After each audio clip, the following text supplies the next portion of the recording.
Your biggest enemy and critic is nothing else but your own mind. I'm going to share 9 mental frameworks that will help you get what you want out of life every single time. And trust me, I know how you feel. You're sick of seeing other people achieve the goals that you have. You're sick of not knowing how to get to where you want to be. And you feel like time and your potential are passing you by. Use that pain, because change happens when the pain of staying the same is greater than the pain of change. Each of these individual frameworks can change your life in an instant. And your 8th favorite YouTuber is going to give you 9 in this video, so you're welcome. This all starts a few years back. I was just like you, but I hit a point where I couldn't take it anymore. I felt miserable seeing people outperform me in all areas, and I didn't have a clue of what made them lucky, but I didn't know how to get out of the trap I felt I was in. The first mindset is gamification, and it's changed the way I view the world forever. I learned this during an extremely late night gaming sesh playing RuneScape of all things. Everything that you see around you is a game. It's not real. You were essentially dropped into this world with nothing. No skills, no guide, nothing. And you wander around in a world with millions of other people doing the exact same thing. Society, or in this case the game, gives you quests that you should do. But after taking an entire night on a quest that one of my mates begged me to help him with, I learned something. I had no interest in playing this quest. And it hit me.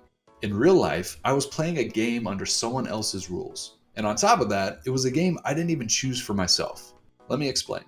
We spent 3 hours on a baking quest, baking a cake. I didn't play that game to be a baker. I wanted to get out there and slay some fucking dragons. And in my own life, I was working a job I hated, meeting specific goals set by someone else to make their dreams come true.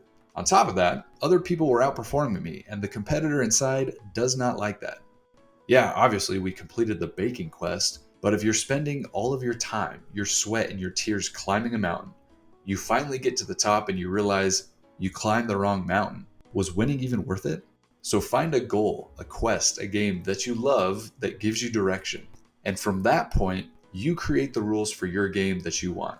Your rules for success, your rules for failure, and what they mean to you. For example, Kobe Bryant had an awesome quote before he passed. Someone asked him, "Do you love winning or do you hate losing?" And he said, "Neither," which is the first sign of him playing the game by his own rules. He added, "I just love playing the game to the best of my abilities." From that point, his view on winning and losing became his own, and no one could take that away from him. He did his own quests, and he was the master of his own fate. The second mindset is your hero or villain arc. Donald Miller has an awesome quote that says, "Villains and heroes actually have the same exact backstory. The villain's story and the backstory of the hero are pain. So the difference between the villain and the hero is one thing. It's how they respond to pain. The villain says, 'This world hurt me. I'm going to hurt it back.' And the hero says, 'This world hurt me. I'm not going to let this happen to anyone else.' And it's just literally how you decide to react to the pain that causes you to be the villain or the hero. The most successful people I've met in my own life, they use everything to move them forward. They use pain, loss, setbacks, wins, luck, everything. That is what gives them extra momentum to keep moving them forward, especially during hard times. Once you know the game you want to play, it's up to you where you want to take that momentum. And you can be a villain or you can be a hero. But you have to embrace everything that comes your way and use it to your advantage. The third mindset is the universe's reward system. While playing your game, there's still universal laws of nature that apply. You need to align your thinking with how the universe acts. When everyone's at the starting line of a race, they all have the same goal. They want to win. But the universe isn't crazy enough to reward undeserving people. A fundamental law that comes into play is the guarantee law. You've started playing this game on your own terms. You're now using what you can to move you forward, whether that's your hero or villain arc. The law is, consistency does not guarantee your success, but not being consistent will guarantee your failure. So how can you leverage this law to your advantage? That leads us to the next mindset, too good to fail. Why is consistency so important if it doesn't guarantee your success? Consistency gives you the opportunity to improve each and every day. You keep building yourself up, you keep building new skills until you're literally too good to lose. If I max out my attack, my strength, my defense, and my health, I do not care what mythical creature you put in my way, I will dominate you. The same goes for life, business, athletics, even dating. If you consistently build the skills needed to excel in those quests, eventually you can't lose. The fifth mindset is achieving elite level self-esteem. Self-esteem is not a binary personality trait. It's a skill, and everyone has a level of self-esteem, meaning you can build it up or you can tear it down. And like I said during gamification, most people aren't born with self-esteem. Usually it's something you have to fix later on in life as an adult. Now, if you're thinking, not me, it's just a problem I have and I'll never fix it. Okay, now what? Let's say I agree with you. So what are you going to do? Nothing. There's nothing you can do. That belief will never serve you. So you can either stay stuck or we can fix this together. By this point, I should at least be your 7th favorite YouTuber, but we're going to see. The key to understand here is that your opinion of yourself is subjective, and it's usually a delusional opinion at that. Your opinion of yourself can change, which is good news for you. Now, in life, there's people who think way too highly of themselves. And on the other side, there's some people who feel like they don't even deserve a hug. If you're going to be delusional, thinking positive about yourself is always the better option. To build your self-esteem up, you have to stop tearing yourself down. Why did people have significantly higher self-esteem levels 50 years ago than they do now? It's because 50 years ago, all people could do was compare themselves to the 30 other people in their little towns. Fast forward to today, and you have social media, and you're constantly comparing yourself to the top 1% of any and all areas in life. Now, I have a high level of self-esteem, and at the same time, I'm fully aware that there's many people richer than me. Some people might be handsomer than me. Well, maybe. There might be people funnier than me, but I don't let that get me down. Why would I get upset over the fact that Shane Gillis is funnier than me? Comedy is his thing and that's fine. Stop comparing yourself to the 1% of anything in life while also discrediting all the areas you outperform that other person in. There's more on this to come. The 6th mindset is building zeus-like confidence. You might be thinking, didn't we just cover this? No, we didn't. Confidence is the level of belief you have in yourself and your abilities. Self-esteem is the level of appreciation you have for yourself and your abilities. Meaning, you might be the best pest control guy in the entire world. And at the same time, you might think it's worthless. I live in a desert where scorpions are aplenty. And if you are the best pest guy in the entire world, you are more than welcome at my house anytime. You need both self-esteem and confidence. Just like self-esteem, confidence is not I am confident or I'm not confident. It's how much confidence you have. You build this confidence up by having evidence. Now you can go and say all the affirmations you want in front of a mirror, but when the pressure's on and it's time to perform, affirmations go away and all you're left with is the experience you've built to this point. Let's make this simple really.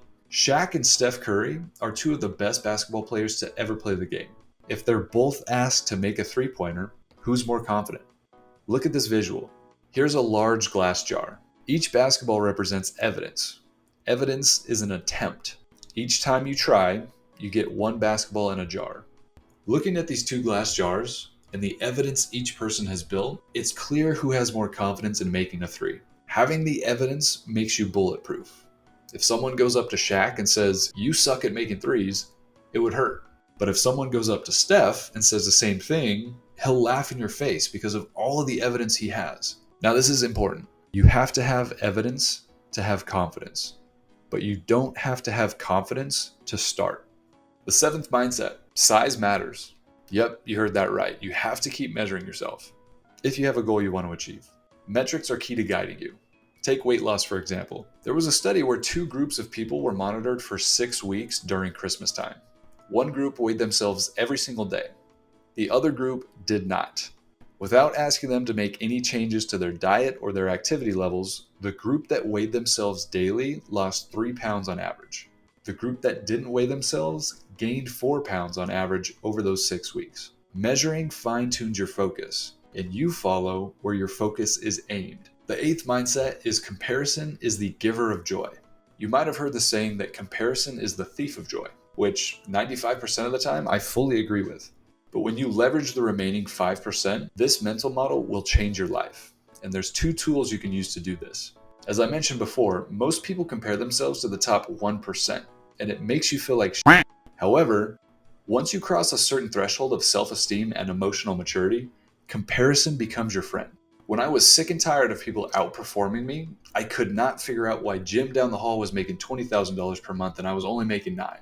We were doing the same exact job. So I asked him, what are you doing different than I am? He responded, well, how many outbounds are you doing each day? I said I was doing 60 calls, 30 emails, and 30 voicemails. Now, back at that time, I thought that was a lot.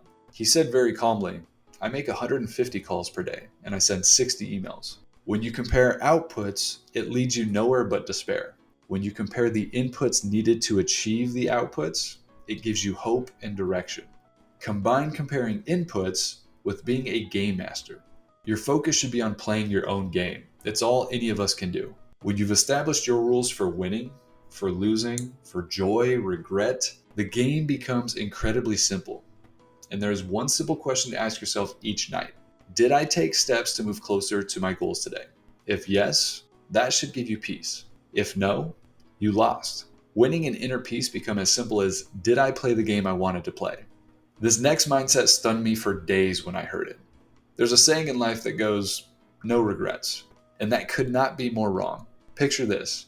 My goal is I want to create a simple community where I help 1 million people live better lives, the lives that they want. But I also have a group of friends I love being around. Now it's 7 p.m. on a Friday. My friends asked me to come over for a barbecue.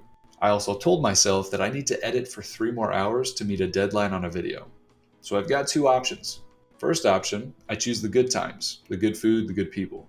And the next day, I regret not making progress to help a simple community. Second option is, I choose to focus on my goal, and I'll regret missing out on great memories. There's always going to be regret.